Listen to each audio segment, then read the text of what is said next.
Okay. నేను ఇక్కడ గ్రాఫిక్స్‌లో చూసినట్లయితే, మళ్ళీ గ్రాఫిక్స్‌లో చాలా కేటగరీస్ ఉంటాయి. మీరు ఏదైనా ఒక వీడియో చేశాక, వీడియోకి కొన్ని థింగ్స్ మీరు పెట్టాల్సి రావచ్చు. For example Christmas stickers, graphic stickers ఇక్కడికెళ్తే మళ్ళీ చాలా స్టిక్కర్స్ ఉంటాయి మీకు.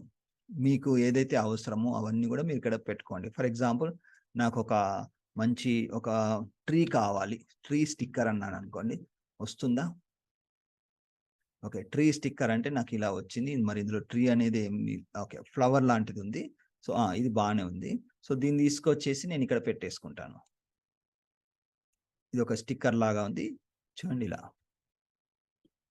మీరేదన్నా సీన్ తయారు చేస్తున్నారనుకోండి, వాయిస్ ఏదైనా చెప్తున్నారనుకోండి, అక్కడ అది మాట్లాడుతూ ఉండాలనుకుంటే, మీరిలా ఇటువంటివి సెట్ చేసుకోవచ్చు. యానిమేటెడ్ స్టిక్కర్స్ ఉంటాయి. బ్యాకెళ్ళిపోతే, అయితే మీరు ప్రాక్టీస్ చేసేటప్పుడు ఇందులో ఏమేమున్నాయి అన్నీ చూసుకోండి. సోషల్ మీడియా స్టిక్కర్స్ క్లిక్ చేసి ఇది సీ మోర్ అంటే, ఇట్లా మనకు జనరల్‌గా కొన్నిసార్లు మనం వాడతాం కదా! సబ్‌స్క్రైబ్ ఇటువంటి స్టిక్కర్స్ అన్నీ గూడా మీకు రెడీగా దొరుకుతాయి. వీడియో చేసేటప్పుడు మీకు ఎండింగ్‌లో ఇలా సబ్‌స్క్రైబ్ అని మీరు గుర్తు చేయాలనుకుంటే, ఇలా డైరెక్ట్‌గా మీరు తెచ్చుకొని పెట్టుకోవచ్చు. సబ్‌స్క్రైబ్ అని వస్తుంది. మళ్ళీ మీరు స్పెషల్‌గా డిజైన్ చేయాల్సిన అవసరం లేదు. చూడండి, ఇది కామన్‌గా మీరు ఏదైనా యూట్యూబ్ వీడియో చేసినప్పుడు మీకు ఇటువంటివి వస్తుంటాయి. లైక్, సబ్‌స్క్రైబ్, షేర్ అని చెప్పి అలా. సో, అదేమన్నా మీరు తెచ్చిపెట్టుకోవాలనుకుంటే ఎక్కడుంది? ఇక్కడుంది చూడండి. ఇక్కడొస్తుంది.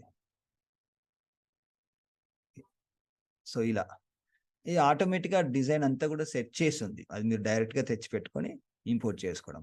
Thanks for watching. అలా మీరు డిజైన్ చేసే ప్రాజెక్ట్‌కి ఏదైతే అవసరమో అవన్నీ గూడా మీరు ఇక్కడి నుంచి తెచ్చుకోవచ్చు.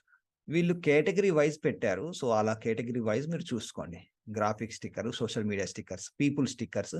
మీరేదైనా కార్టూన్ టైప్ చేస్తున్నారనుకోండి, ఇక్కడ క్లిక్ చేసి వాళ్ళు మాట్లాడుతున్నట్టు మీకు కావాలి అనుకుంటే, ఒక స్పీచ్ లాగా ఇస్తున్నట్టు ఏదైనా కావాలి అనుకుంటే ఇలా తెచ్చిపెట్టేసుకోండి. అక్కడ వాయిస్ ఓవర్ పెట్టేసేయండి.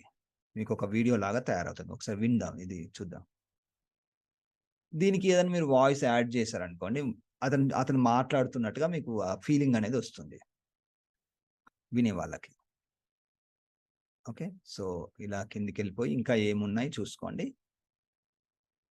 చాలా ఉంటాయి. Scrap book stickers, 3 stickers.